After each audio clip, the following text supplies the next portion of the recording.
Trabaho raw muna ang uunahin ni Senador Bongo nang tanungin kaugnay sa pagpangalan sa kanya ng ICC bilang co-perpetrator umano ni dating Pangulong Rodrigo Duterte. Same statement po ako. Same statement. Sir na. Yung ano yung sinabi ko noon, ganun pa rin. Pero Antayin na lang natin matapos yung confirmation. Baho muna tayo. Unahin muna natin sa Sabi ni Go, may sinumpaan siyang tungkulin bilang senador at uunahin muna raw niya yon. Kabilang si Go sa mga binanggit ng ICC na co-perpetrator umano ng dating Pangulo sa mga pagpatay sa Davao City noong mayor pa noon si Duterte. Si dating Justice Secretary Vitaliano Aguirre II, inaming tumayo siyang abogado noon ni dating Pangulong Duterte, pati ng mga hinihinalang miyembro ng Davao Death Squad.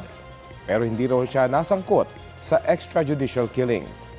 Sinusubukan pa namin kunan ng pahayag ang iba pang pinangalan ng co-perpetrator umano.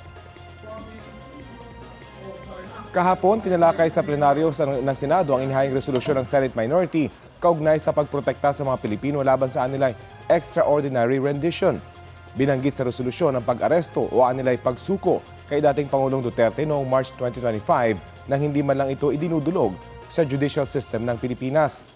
Dapat daw matiyak ang legal remedy sa Pilipinas bago ang anumang aksyon ng International Criminal Court.